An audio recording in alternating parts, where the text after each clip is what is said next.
टूट जाए ना कहीं ज़ब्त की ख्वाहिश मेरी, ना कर मेरे हम सफर इस कदर आजमाइशें मेरी। गहना गया मेरे रूप का जादुए गजल बता मुझे, या फिर दिल से कम होने लगी चाहते मेरी। अस्सलाम वालेकुम गाइस, कैसे हो आप सब? उम्मीद करती हूँ आप सब बहुत अच्छे से होंगे। आप सुन रहे हैं रज़िया सुल्ताना की आवाज में मुन्ना मलिक का लिखा हुआ खूबसूरत लेटेस्ट नॉवल नमकीन पानियों का सफर। आज इस नॉवल की लेटेस्ट एपिसोड पेश की जा रही है। उम्मीद करती हूँ आपको ये नॉवल ऑडियो की सूरत में बहुत पसंद आ रहा होगा। गाइस, नॉवल स्टार्ट करने से पहले काइंडली जल्दी से सब्सक्राइब के बटन को प्रेस कर दें, लाइक का बटन प्रेस कर दें और नीचे दिए गए बेल के बटन को भी प्रेस कर दें, ताकि मेरे आने वाली तमाम लेटेस्ट वीडियोस की नोटिफिकेशन आप तक बर वक्त पहुंच सकें। चलें स्टार्ट करते हैं नमकीन पानियों के सफर की लेटेस्ट एपिसोड। सानिया, तुम कब आई? नुदरत उखड़े तेवरों से सानिया को घूर रही थी, जैसा उनका अंदाज था। सानिया से नजरें उठाना मुश्किल हो गया। मैं अभी कुछ देर पहले, वो मुझे सानिया की बात मुकम्मल होने से पहले उन्होंने काटी। शमरेज से बात करनी थी? नहीं, शुमाइला आपी को ये कुछ पेपर्स देने थे। उसने हाथ में पकड़े कागज दिखाए। सानिया, मुझे लगता है शायद तुम्हारी आंखें खराब हैं, या फिर शुमाइला तुम्हें शमरेज में नजर आने लगी है, क्योंकि मैं तुम्हें कब से शमरेज के साथ खड़ा देख रही हूँ। नहीं खाला, वो सानिया को धचका सा लगा। चेहरे की हवाइयां उड़ने लगी थी। अम्मी, ये क्या बात कर रही हैं आप? शमरेज ने सानिया का फीका पड़ता चेहरा देखा तो माँ के करीब आया। उसे भी ये लहजा मुनासिब नहीं लग रहा था। मैं सानिया से बात कर रही हूँ और इसे समझा रही हूँ कि मैं क्या कह रही हूँ। नुदरत का लहजा सख्त नहीं था, मगर अल्फाज किसी सूरत नरमी में नहीं लिए जा सकते थे। अम्मी, वो शुमाइला के पास ही आई थी, लेकिन मैंने इसे रोक लिया। मुझे इससे कुछ बात करनी थी, लेकिन आपकी नाराजगी की वजह समझ में नहीं आ रही मुझे। शमरेज ने मोहतात अंदाज इख्तियार किया। सानिया को बुरा लग सकता है, यकीनन आपका वो मतलब है। शमरेज ने अपनी बात में इजाफा करके उनके लहजे का असर जायल करना चाहा। क्यों सानिया, तुम बुरा मान गई हो? उन्होंने बराहे रास्त पूछ लिया। नहीं खाला, बुद्धे लहजे में उसने नफी में सर हिलाया। यकीनन लगा है बुरा। सोचो, मेरे टोकने पर तुम लोगों को बर्दाश्त नहीं हो रहा, तो यही बात किसी तीसरे के मुंह से सुनोगे तो बर्दाश्त कर लोगे? नुदरत के तेजी से कहने पर शमरेज हैरान रह गया। अम्मी, क्या हो गया है आपको?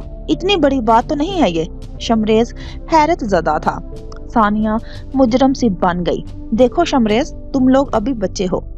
तुमने अपने दिल की बात हमारे सामने की, हमने सुन ली, लेकिन मैं इस हक में नहीं हूँ कि तुम दोनों घर के किसी कोने में बैठकर बातें मठहारते रहो। सानिया के घर वालों को इस बारे में कोई इल्म नहीं है। छोटी सी बात बिगाड़ कर सबब भी बन सकती है, समझे तुम? शमरेज नहीं समझा था, मगर वो माँ के रवैये को समझने से कासिर था। बात इतनी बड़ी नहीं थी जो रंग वो इसको दे रही थी। तुम समझदार हो सानिया, तुम्हें एहतियात करनी चाहिए। ये शमरेज तो है ही लापरवाह। बेटा, तुम अपने घर के माहौल से वाकिफ हो। किसी को अच्छा नहीं लगेगा अगर कोई ये बात महसूस कर ले। हम अपनी तरह से उनसे बात करेंगे, वो भी मैं यकीन से नहीं कह सकती कि उन्हें एतराज ना हो। आखिर तुम्हारा बाप हम पर भरोसा करके तुम लोगों को यहाँ भेजता है। ये मैं तुम्हारी बेहतरी के लिए ही कह रही हूँ। उन्होंने कुछ नरमी से सानिया को देखकर समझाया, तो सानिया ने इस बात में सर हिलाया। शाबाश, अब जाओ शुमाइला से मिल लो। उनकी इजाजत पर सानिया ने एक मलामती निगाह शमरेज पर डाली और आगे की जानिब कदम बढ़ा दिए। शमरेज का दिल तड़प का रह गया था। अम्मी, ये बिल्कुल अच्छा नहीं किया आपने। ये पहली बार तो नहीं था कि हमने बात की हो, जानती हूँ, लेकिन पहले मुझे इल्म नहीं था कि तुम उसके बारे में क्या सोचते हो, वरना बहुत पहले टोक देती। वो नागवारी से बोल रही थी। खून तो बहुत खोल रहा था, मगर वो बेटे को बागी नहीं बनाना चाहती थी। अपना गुस्सा जाहिर करना चाहती थी तो उनकी अच्छाई के पैरहन में लपेट कर। तो अब क्या हो गया है अम्मी? मैंने आपसे कहा कि मैं पसंद करता हूँ उसे, वक्त गुजारी नहीं। क्या आपको अपनी तरबियत पर भरोसा नहीं है? बेटा, औलाद कितनी भी काबिल भरोसा हो, माँ बाप को हमेशा अपनी आंखें खुली रखनी पड़ती हैं। नुदरत ने उसे लाजवाब कर दिया। मगर ये रिश्ता बनने से पहले ही आपका ऐसा रवैया उसकी हौसला शिकने का सबब बनेगा। क्या गुजरी होगी उसके दिल पर। शमरेज ने बेचारगी से उन्हें एहसास दिलाया। यही तो मैं चाहती हूँ कि हो जाए, मेरे कुछ करने से पहले। उन्होंने ये दिल में सोचा, मगर शमरेज को कहा तो फकत इतना, उसकी फिक्र तुम मत करो, लड़कियां इन बारीकियों को समझती हैं। ठंडे दिल से सोचेगी तो समझ जाएगी, अगर नहीं तो फिर आज इतनी सी बात बर्दाश्त ना कर सकी, कल इस घर में आकर कैसे रहेगी। नुदरत ने बात खत्म कर दी थी। उनके रवैये में किसी किस्म की लचक ना पैद थी। अम्मी प्लीज, शमरेज ने झंझलाकर उन्हें पुकारा। उनका फलसफा उसकी समझ में नहीं आया था, मगर वो हकीकतन बेहद परेशान हो चुका था। ये मंजर था ताजवर के कमरे का और किरदार थे 3। ताजवर ने अपने बेटे को पेट के बल तकिए पर लटाया हुआ था और वो उसकी पुश्त पर हाथ फेर रही थी। हाकिम बगौर उसकी हरकत को देख रहा था। वहाँ सुकून था, ठहराव था और तमानियत। वो एकदम मुत्तमिन लगी थी अपने आप से और अपनी जिंदगी से। उसके अंदर जमा सारा अलाव बाहर आ चुका था, लेकिन लावा फटता है तो दूर तक जाता है। ताजवर के अंदर बाहर गुबार कहाँ फटा था। हाकिम को इन नशियानात का खौफ सता रहा था जो उसे कहां से हासिल होते। पिछली शब से उसका खून गर्म हुआ था कि जिस्म की जिल्द ठंडी नहीं पड़ रही थी। आपके लिए मुझ पर यकीन करना आसान नहीं होगा, लेकिन इतनी बड़ी बात मैं भी हवा में नहीं कर सकती। ताजवर आपके यकीन का फायदा उठा रही है। हाकिम के जिस्म का सारा खून चेहरे पर उमड़ आया था जब सबा ने तेजी से अपनी बात जारी रखी। ये रंग इतना ही आतिशी था जैसे दहकते तंदूर का मंजर, और लोहा जितना गर्म हो चोट के हक में उतना ही बेहतरीन होता है। एक और लफ्ज मुंह से मत निकालिएगा। हाकिम ने सब्र की फिसलन पर किस हिम्मत से कदम जमाए थे, वो सिर्फ वही जानता था। ताजवर कुछ भी कर सकती है सवाए इस हरकत के। हाकिम ने कराहियत से मुंह फेरा। वो अपनी जुबान से लफ्ज बेवफाई अदा भी नहीं करना चाहता था। मुझे उस पर यकीन है, वो ऐसी नहीं है, वो ऐसी हो ही नहीं सकती। वो हाकिम जो कभी उस पर शक करता था आज अपनी जुबान से उसके किरदार की गवाही दे रहा था। एक पल में सबा को लगा वो 2 कोड़ी की हो जाएगी और ये चिंगारी राख निकलेगी, मगर अब वो एक आंच भी पीछे हट जाती तो खुद घड़े में जा गिरती। ये उसके हक में सारी जिंदगी के लिए होता। आपने आंखें बंद कर ली हैं। ताजवर से हुई नाइंसाफियों की शर्मिंदगी ने आपको ये आंखें खोलने नहीं दी। आप ये मंजर देखिए ताकि ताजवर को समझाएं मामूली बातों पर अपनी इज्जतें नहीं उछाला करते। सबा भा, हाकिम ने बेबसी के शदीद एहसास से मुट्ठियां भींची। उसके लबों से पहली बार सबा ने अपना नाम सुना था, उसकी रंगत उड़ी। मैं चाहूँ तो ये साबित कर सकती हूँ, मगर मैं चाहती हूँ कि आप खुद ताजवर से ये सवाल करें। आपको अगर मैं झूठी नजर आई तो मैं आपकी नजरों से हमेशा के लिए दूर हो जाऊंगी। उसके लहजे में गहरा यकीन था, खुला चैलेंज। वो चिंगारी फेंक आई थी और इस चिंगारी के असर का ये आलम था कि अब तक हाकिम का जिस्म ना ठंडा पड़ सका था। मुन्ने की देर तक रोने की आवाज क्यों आती है ताजवर? हाकिम ने मध्यम आवाज में उससे दरियाफ्त किया। उसका ख्याल था ताजवर उसे जिस नजरों से देखेगी उसे सहने की ताब हाकिम में नहीं होगी, मगर उसके बरअक्स हवा के वो पुरसुकून से अपना सांस अपना काम करती रही। पेट खराब हो रहा है इसका और इसे अपनी माँ से मानूस होने में वक्त लगेगा। और तुम्हारा बेटा क्या कहता है? वो मुस्कुराकर पूछने लगा। ताजवर उसके राग सुनने लगी जो खेलते हुए मस्ती में मुख्तलिफ आवाजें निकाल रहा था। आप पूछिए इसे, बड़ा हो रहा है अब, उसे गोद में उठाया करें। वो नॉर्मल लहजे में बोल रही थी। हाकिम को कहीं से कुछ गैर मामूली होने का एहसास नहीं हो रहा था। ताजवर, मैं सोच रहा था कि हमारी जिंदगी में क्या है ऐसा जो हमें बाकियों जैसी जिंदगी गुजारने से अलग करता है? हाकिम ने अचानक सवाल किया। ताजवर के हाथ एक लम्हे को साकत हुए थे। मैंने तो ऐसा कभी नहीं सोचा, इसलिए मैं कोई जवाब भी नहीं दे सकती। क्या तुम इस काबिल नहीं समझती कि हम दोनों अपने बारे में कुछ सोचें? हाकिम अज हद संजीदा था। आप सोचिए, मैं आप पर पाबंदी तो नहीं लगा रही। वही सादा स्पॉट सा जवाब। और तुम? वो सीधा हुआ। मैं अपने बारे में सोच चुकी हूँ, ताजवर ने उसी बेफिक्री से जवाब दिया, हनूज पुरसुकून अंदाज। और वो जो एक चिंगारी थी, किसी सुलगते कोने की नोक हाकिम के अंदर जोर से चुपी थी। क्या सोचा तुमने? कुछ काबिल जिक्र नहीं। मैं बहुत महदूद सोच की मालिक हूँ, फिर भी मैं सुनना चाहता हूँ। वो बाजिद हुआ। ताजवर ने खामोशी से बच्चे पर गर्म कपड़ा बराबर किया और उठते हुए बोली, मैं अम्मा को देख कर आती हूँ, सो गई हैं या जाग रही हैं। बैठ जाओ ताजवर, मैं तुमसे बात कर रहा हूँ। क्या हम लोग कभी मामूल की जिंदगी नहीं बसर कर सकते? मुझे समझ में नहीं आता आप इस कदर मुश्किल सवालात क्यों कर रहे हैं मुझसे। मेरे पास इनके जवाबात नहीं हैं और आप हर मामले को मुझसे अलग निगाह से देखने के आती हैं, इसलिए बेकार है कि आप मुझसे मुत्तफिक हो पाएं। वो आजिज आकर बोली थी।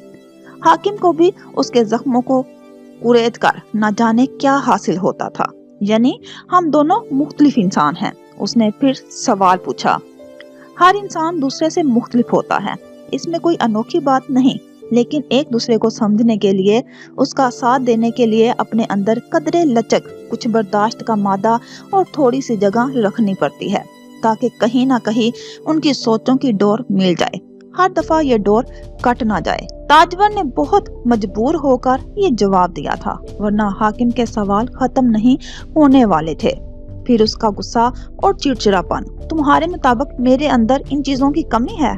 ताजवर ने उसकी बात पर उसे ऐसी नजरों से देखा जैसे कह रही हो, कमी? तुम्हारे अंदर ये चीजें सिरे से नापैद हैं हाकिम। लेकिन वो अपने ख्यालों को लफ्जों की जुबान कम देती थी, और अब तो बिल्कुल नहीं।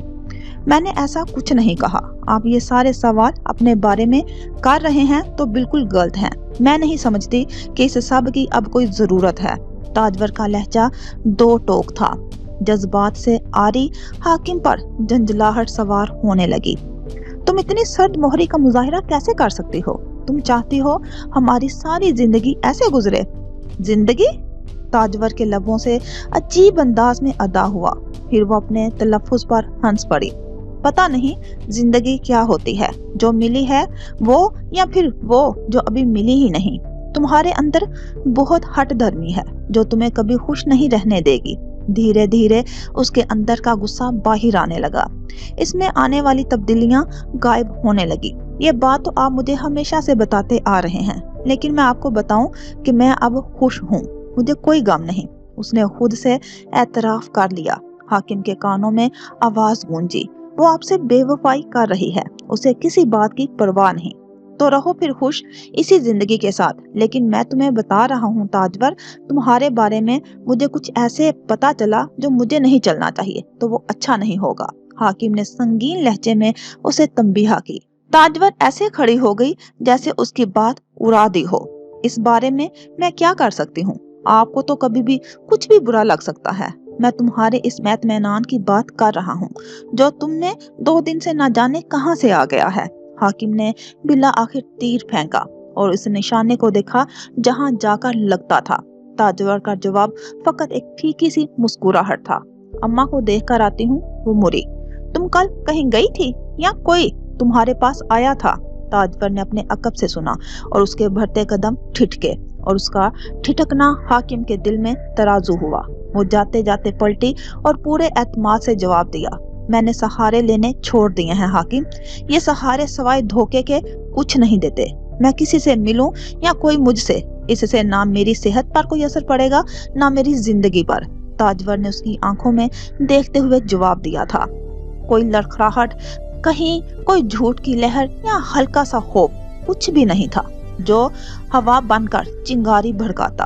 ताजवर वापस मुड़ गई। वो क्या जानती नहीं थी कि ये अंधेरे में फेंका गया तीर है जिसका उसने शिकार नहीं होना। हाकिम को अगर कुछ पता होता तो वो उसके सामने बैठकर सवाल न पूछ रहा होता, बल्कि अब तक कुछ कर चुका होता। सो वो क्यों अपनी सच्चाई अयां कर देती? हाकिम खाली कमरे में बैठा रह गया। मैं चाहूं तो ये साबित कर सकती हूँ, मगर मैं चाहती हूँ आप ताजवर से ये सवाल करें। सबा की पुर यकीन आवाज उसकी समातों में कहीं पैवस्त पड़ी थी। कहीं ना कहीं कुछ जरूर था और वो ज्यादा देर हाकिम से छुपा नहीं रह सकता था। तो इसके बाद, तुम मुझसे नाराज रहना चाहती हो तो रहो ताजवर, मगर इससे आगे कुछ हद से गुजरने पर किसी नरमी की तवक्का मत रखना मुझसे। वो चारपाई से उठकर मुस्तरिब अंदाज में चहलकदमी करने लगा। मैं कुछ चीजें ठीक करने की कोशिश कर रहा हूँ। इस बार यहाँ सब कुछ ठीक हो जाएगा, यहाँ सब कुछ खत्म हो जाएगा। اس کے ذہن میں مختلف سوچیں آ رہی تھی، کچھ زہریلی سوچیں، باتیں۔ تاجور اگر شعلہ تھی تو اس سے اس کی گرستی کو کوئی خطرہ نہیں تھا۔ اس گھر کو آگ حاکم کے ہاتھوں لگنی تھی۔ اگلی رات کی بات تھی، صبا موقع کی تاک میں تھی۔ اتنا تو اسے یقین تھا کہ تاجور کے قدم نہیں تھمنے والے، اور جو شک کا بیج وہ حاکم کے اندر بو چکی تھی اسے خالی جاتا نہیں دیکھ سکتی تھی، ورنہ حاکم کی نظروں میں اس کی کیا اوقات بچتی، کیا عزت رہتی۔ جھوٹی اور چال باز، الزام تراشی کرنے والی، ہرگز نہیں۔ اس نے اپنی قدر بڑھانی تھی، گھٹانی نہیں تھی، اور وہ جانتی تھی اس میں وہ سارے گر موجود ہیں کہ وہ چند ہی دنوں میں سب پر چھا سکتی ہے۔ اس گھر پر، اس کے گھر کے مردوں پر، یہ اس کی کھلی حکمرانی تھی جو صبا کبھی سوچا کرتی تھی۔ اس پر جان نثار شوہر، ہر سیاہ و سفید کی مالک وہ خود، نہ ساس سے دل برا ہونے کے لیے تھا، نہ نندے آنکھوں میں کھٹکتی تھی۔ یقیناً وہ اسی دن کے لیے پیدا ہوئی تھی، اور یہ اس کا خاندان تھا۔ اگر کوئی کانٹا تھا تو صرف تاجور کے نام کا، اور تاجور اس شخص کی بیوی تھی جس کی اہمیت کا اندازہ صبا کو بخوبی ہو گیا تھا۔ حاکم باتوں میں آ جاتا تھا، آسان ہدف، کچھ بے وقوف، زیادہ دوسروں کے لیے سوچنے والا۔ ایسے لوگ بیوی کے لیے پلٹ بھی سکتے ہیں، مگر یہ تو پلس پوائنٹ تھا کہ بیوی کے روگ ہی الگ تھے، تو اس کے لیے ضروری تھا کہ وہ تاجور کا یہ روپ جلد از جلد حاکم کو اس کی آنکھوں سے دکھائے۔ تاجور نے اس کے کردار پر جو باتیں کی تھی وہ نہ تو اس کے دل سے اترنے والی تھی، نہ سننے والوں پر سے دھلنے والی تھی، اور وہ ثابت کرنا چاہتی تھی کہ 7 پردوں میں رہنے والی عورت خود کیا چیز ہے۔ صبا اتنی آسانی سے بخشنے والی نہیں تھی، کیونکہ تاجور بھی اسے کبھی نہیں اپنانے والی تھی۔ اب اگر تاجور خود صفر ہو جاتی تو صبا کا گراف خود بخود بھر سکتا تھا۔ سو آج اندھیرا پھیل رہا تھا، اور اس پھیلتے اندھیرے میں صبا کی آنکھیں بہت چوکنی ہو رہی تھی۔ وہ دل ہی دل میں بار بار دعا گو تھی کہ تاجور کسی طرح قدم باہر نکالے، چاہے آخری بار نکالے۔ حاکم کو کتنی مشکل سے اس نے راضی کیا تھا کہ وہ آج نماز کے وقت نماز پڑھنے نہ جائے اور باڑے میں ہی ٹھہرا انتظار کرے۔ تاجور اسی موقع کا فائدہ اٹھا کر تو اس کام کو انجام دیتی تھی۔ واہ تاجور، تم بھی بڑی تیز نکلی۔ انسان شاید تب تک ہی نیک اور سیدھا رہتا ہے جب تک اسے موقع نہ ملے۔ جو ہی کوئی در واہ ہوا وہ خطا کرنے سے باز نہیں آتا۔ اب تم کیا خطا کرنے لگی ہو یہ تو تمہیں وقت بتائے گا۔ وہ دھڑکتے دل کے ساتھ ذہن کے گھوڑے بہت دور تک دوڑا رہی تھی کہ تاجور آخر ایسا کیا کرتی ہے جو اس کے مقابلے میں جسے وہ گھر سے بھاگی عورت پکارتی ہے۔ اس کا اپنا مقام کیا رہ جائے گا۔ عشاء سے ذرا دیر بعد کا وقت تھا۔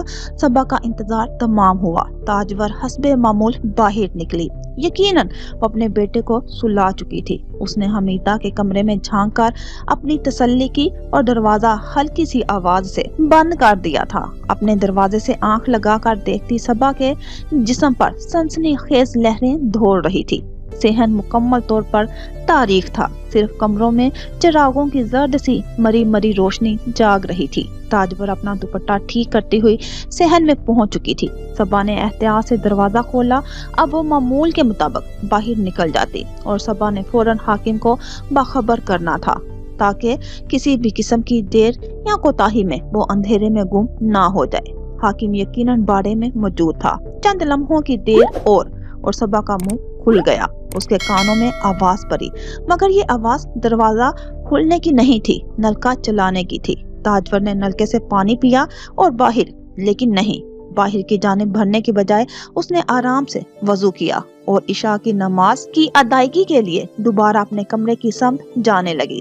یک لخت صبا کے سارے خواب کو سیلاب بہا کر لے گیا۔ گہری مایوسی چھا گئی۔ یہ کیا؟ وہ اپنی جگہ پر تل ملا کر رہ گئی تھی۔ اسے اس وقت ایک جادو کی چھڑی کی ضرورت شدت سے محسوس ہوئی، جسے گھما کر وہ تاجور کو اس بیرونی دیوار کے پار کھڑا کر دیتی تھی۔ یہ 2 قدموں کا فاصلہ اس سے طے نہیں ہو سکتا تھا۔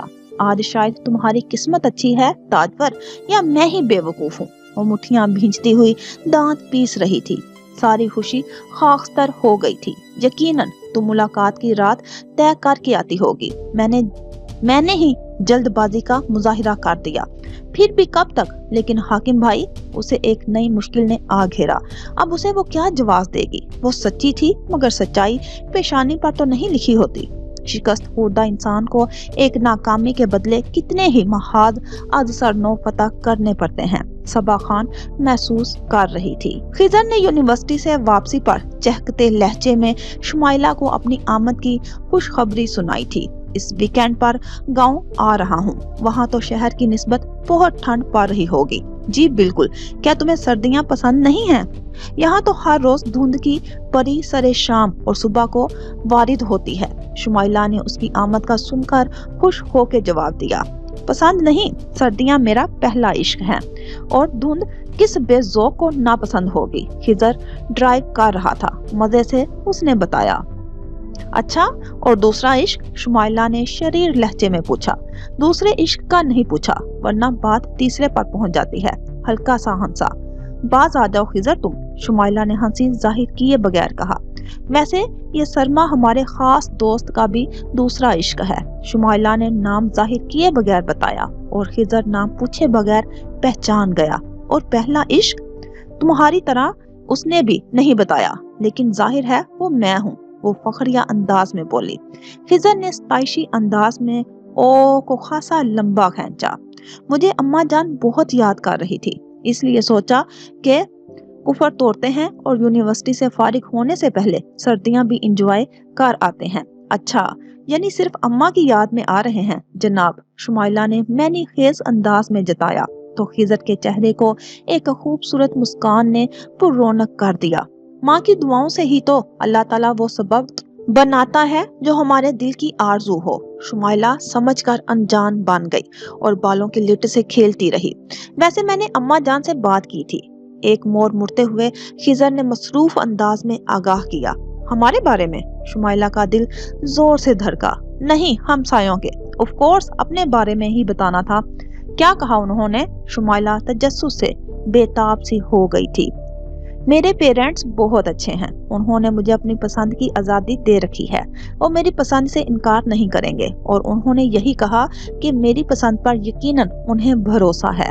شکر کا مقام ہے، شمائلہ نے بے اختیار سکون کا سانس لیا، ورنہ ایسے موقعوں پر اکثر یا تو کوئی بچپن کی منگیتر اچانک نمودار ہو جاتی ہے، ورنہ ماں باپ کی سالوں سے دل میں کسی کو بہو بنانے کی چاہ باہر نکل آتی ہے۔ شمائلہ کے بتانے پر خضر نے بے ساختہ کہکا لگایا تھا۔ یہ آپ کا ناول نہیں چل رہا مس شمائلہ، میرے ساتھ ایسا کچھ نہیں ہے، اور نہ ہی میرے والدین ایسے ہیں۔ میرے ناولز کا کوئی سین نہیں ہے، یہ بس جنرل بات کی ہے۔ کبھی مجھے اتنی آسانی سے سب کچھ ہوتا دیکھ کر فکر ستانے لگتی ہے کہ کہیں اچانک کچھ ہو نہ جائے، کچھ ایسا جو ہمارے لیے اچھا نہ ہو۔ شمائلہ ہلکی سی اداسی سے گویا ہوئی، محبتوں والی فکریں ہر گزرتے دن کے ساتھ اسے مزید لاحق ہو رہی تھی۔ یہ صرف وہم ہے تمہارے جو بہت جلد دور ہو جائیں گے۔ جب کچھ ہو رہا ہوتا ہے ٹینشن تب ہوتی ہے، اور ہم کیوں خواہ وہ وہم پالیں جو ہمارے پاس موجود ہی نہیں۔ خضر کی بات پر اس نے اس بات میں سر ہلا دیا۔ تم ٹھیک کہہ رہے ہو، اللہ تعالیٰ سب اچھا کریں گے۔ تم نے آگے کیا سوچا ہے؟ شمائلہ کو خیال آیا، میں نے اماں جان سے بات کی تھی، مزید وہیں آ کر انہیں تفصیل سے آگاہ کروں گا، انہیں کوئی اعتراض نہیں ہوگا۔ باقی تم نے سنبھالنا ہے، جب تم کہو گی میں انہیں تمہارے گھر بھجوا دوں گا۔ تھینک یو خضر، شمائلہ نے دھیرے سے کہا۔ کس لیے؟ شمائلہ کو لگا اسے دور سے بھی مسکراتا ہوا دیکھ سکتی ہے اور محسوس کر سکتی ہے۔ ہر چیز کے لیے، میری زندگی میں آنے کے لیے اور مجھے بتانے کے لیے کہ میں کتنی اسپیشل ہوں۔ اس طرح تو میرا شکریہ ادا کرنا زیادہ بنتا ہے۔ آپ تو واقعی اسپیشل ہیں، اور یہ آپ بھی جانتی ہیں، آپ کے قارئین بھی۔ خضر نے دل کی بات کہیں اور اس کی بات کی سچائی کا شمائلہ کو اندازہ تھا۔ اس طرح تو میرا شکریہ ادا کرنا زیادہ بنتا ہے، آپ تو واقعی اسپیشل ہیں، اور یہ آپ بھی جانتی ہیں، اور آپ کے قارئین بھی۔ خضر نے دل کی بات کہی، اور اس بات کی سچائی کا شمائلہ کو اندازہ تھا۔ وہ ایک بالکل دوسری بات ہے جب کوئی آپ کی ذات کا محور بن جاتا ہے، تب آپ کی زندگی اور اس سے جڑی چھوٹی بڑی بات کی اہمیت اسی سے منسلک ہو جاتی ہے، اور میرے لیے تم سب سے اہم ہو۔ خضر اس کی بات پر مسکراتا رہا۔ اس مرتبہ تم آؤ تو میں نے پلے کا اسکرپٹ مکمل کر لیا ہے، وہ بھی لیتے جانا۔ آئی ہوپ کہ آپ کی امیدوں کے مطابق ہو۔ شمائلہ کو کچھ یاد آیا تو اسے بتانے لگی، یعنی وہ آپ خود دینے آئیں گی؟ خضر کا محفوظ کن لہجہ مٹھاس سے بھرپور تھا۔ اچھا، یہ کوئی سرپرائزنگ بات تھی آپ کے لیے؟ शुमाइला ने उसके अंदाज में जवाब दिया और दोनों एक साथ खिलखिलाकर हंसे थे। बस इसके लिए मुझे सिमी की मिन्नत करनी पड़ेगी, शुमाइला ने हंसी के दौरान कहा। यानी अपने बॉडीगार्ड की? खिजर ने छेड़ा। खबरदार, वो फौरन बुरा मानकर बोली। वो परछाई है मेरी, जहाँ शुमाइला वहाँ लाजमी सिमी, और शादी के बाद उस परछाई का क्या होगा? खिजर को हंसी आ रही थी। ये बात खासी परेशान कुन है, और ये परेशानी उसी की तरफ से है। उसका मंगेतर खासा नकचड़ा सा है, लेकिन फिर भी मुझे सिमी की सलाहियतों पर पूरा भरोसा है। शुमाइला ने अपने शाने थपथपाए। ये तो बहुत अच्छी बात है। हाँ, मैं जरूर उससे जेलस होने वाला हूँ। जिस तरह उसने कब्जा जमा रखा है, कोई फायदा हासिल नहीं होगा, आपका ही नुकसान है। खैर, मुझे वक्त बताइएगा, फिर हम प्लान कर लेंगे। शुमाइला ने बात समेटी। जरूर, मैं एक रात रहूंगा, अगली शाम मुझे रवाना होना होगा, इसलिए आप मुझे वो स्क्रिप्ट दिन में किसी वक्त दे सकती हैं। ये स्क्रिप्ट तो जरिया बन गया एक खूबसूरत मुलाकात का। खिजर बहुत मशहूर हुआ। चलें ठीक है, अब मजीद बातें बंद करें, इंशाल्लाह जल्द मुलाकात होती है। शुमाइला का दिल इस बात पर ही खुशकुन एहसास से महकने लगा था। और ये जल्द कब आती है? थोड़ी खुजाकर पूछते उस लड़के की मासूमियत को कोई नजर भर कर देखता। जो मैं रात की शब थी, फिर वही दबीज अंधेरा, गहरी तारीकी। ऐसे वक्त में पूरे गांव पर होलनाक सन्नाटा छा जाता था। गो के शब जवानी का हिंसा भी ना पार कर पाई थी। दूर से कुत्तों के भौंकने की आवाज भी गूंज दर गूंज सुनाई देती थी। ताजवर ने अपनी जिंदगी से समझौता कर लिया था। उसने अपने नसीबों से हाथ मिला लिया था। एक दुख की भारी वजनदार सिल उसके दिल से हट गई थी। अपने गम को बाहर का रास्ता दिखाने पर वो हल्की फुल्की सी हो गई थी। उसे एक कंधे की अहमियत का पूरी तरह एहसास हो गया था। ना जाने क्यों अब तक वो ये कदम उठाने से खुद को रोकती रही थी। ताजवर ने अपने मखसूस अंदाज में कमरे का दरवाजा बंद किया और खुले सहन में आ गई। सब उसी तरह रहना था। ये जिंदगी थी, वो कितना भी उससे खफा रह लेती, तकलीफ उसी की जान को उठानी थी। एक गहरा सांस खारिज करते हुए उसने बाहर का दरवाजा खोला और बिल्ली जैसे बेआहट कदमों से बाहर निकल गई। उसे इस खौफनाक अंधेरे से बिल्कुल डर नहीं लगा था। वो सब की परवाह करना छोड़ चुकी थी, लेकिन वो भूली थी कि आप लाख लोगों को नजरअंदाज करना शुरू कर दें, ये लोग कभी आपको आपके हाल पर नहीं छोड़ते, आपके मर्जी के मुताबिक नहीं जीने देते।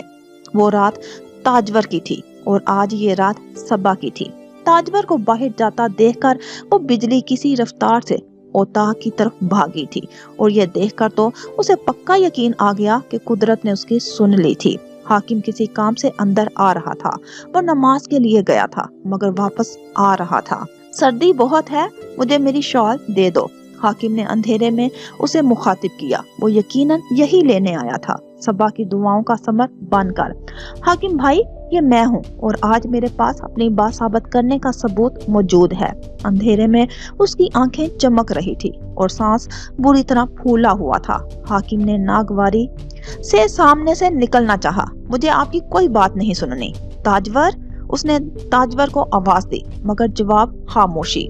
वो नहीं है, ताजवर नहीं है, वो अभी अभी मेरे सामने चलकर बाहर गई है, सबा ने धमाका कर दिया। हाकिम ने दांत पर दांत जमाए, मगर उसे यकीन था वो गलत बयानी कर रही है। ताजवर, वो पुकारता हुआ उसे अंदर भरा। अपना कमरा, अम्मा का कमरा, सब खाली। सबा उसके पास आई। मैंने आपसे कहा था कि वो आपको धोखा दे रही है, मगर आपने उसे नहीं समझाया। आज रात, उससे पहले और इससे भी पहले न जाने कितनी रातें वो इसी तरह आपकी अमानत में खयानत करती रही है। ताजवर नहीं थी, वो वाकई चली गई थी। इतनी रात को कहाँ? हाकिम की इजाजत के बगैर क्यों? हाकिम से झूठ बोलकर किसके लिए? उसका सर चकराने लगा। मैं आपको इस तबाही से बचाना चाहती थी, लेकिन क्या अब आप अपनी आंखों से उसे देख पाएंगे, वो जो अभी भी अपने कदमों पर चल कर गई है? हाकिम का वजूद आंधियों की जद में था। वो किसी लागर दरख्त की मानिंद लरजता रहा, जो टूट जाए तो उसका वजूद इतनी दूर तक बिखरे कि तिनके को तिनके की खबर ना रहे। यकीन, मान, उम्मीद सब खाली हो गए। हाकिम खाली हो गया। ताजवर को हाकिम की परवाह नहीं रही थी, क्योंकि वो किसी और की परवाह करने लगी थी। वो खुद में मगन रहने लगी थी क्योंकि उसने खुद को हाकिम की वफा से आजाद करा लिया था। आप ठीक तो हैं हाकिम भाई? सबा ने बुलाकर इस मिट्टी के बुत में हरकत पैदा की। वो एक झटके से मुड़ा और बाहर जाने के बजाय अंदर गया। सबा उलझन से दो चार हुई। 1 मिनट से भी कम वक्त में वो बाहर आया तो उसके हाथ में चमकती हुई कोई चीज थी। अगर कुछ बाकी नहीं रहा था तो सब कुछ खत्म क्यों ना कर ले। वो सब बर्दाश्त कर लेता, मगर ये बर्दाश्त करने वाली चीज तो नहीं थी। उसने तंबीहा की थी ताजवर को, मगर उसने हाकिम के अंदर के मर्द की गैरत पर पैर रख दिया था। हाकिम की आंखों में काला मोतिया उतरा। वो चलकर अपने कदमों पर गई है, वापस इन कदमों पर चलकर नहीं आएगी। हाकिम ने अपना हाथ बुलंद किया। वो तेज धार कुल्हारा था जिसका फल चमक रहा था। उसकी नजरों में दस्तगीर का चेहरा आया, पीछे, बहुत पीछे, जब वो उनके घर से निकल रहा था और ताजवर ने अपनी पाकीज़गी का यकीन दिलाया था। तो क्या वो इस औरत के हाथों बेवकूफ बनता आया था? हाकिम भाई, ये क्या करने वाले हैं आप? सबा को कुछ बहुत संगीन होने का एहसास हुआ। दिल कह रहा था, हाकिम ये झूठ है, एक और गलत कदम मत उठाओ। दिमाग कह रहा था, वो औरत ऐसा नहीं करेगी। क्या इतने साल एक इंसान को जानने के लिए काफी नहीं होते? लेकिन आंखों ने कहा, देखने का ताल्लुक हमसे है, दिलो दिमाग की आंखें नहीं। जो हमने देखा वही सच है और ठोस हकीकत। हाकिम ने अपनी गिरफ्त मजबूत की और खून उतरी आंखों के साथ बगोले की मानिंद बाहर लपका। हाकिम भाई, सबा हरासा सा होकर दबा दबा सा चीखी थी।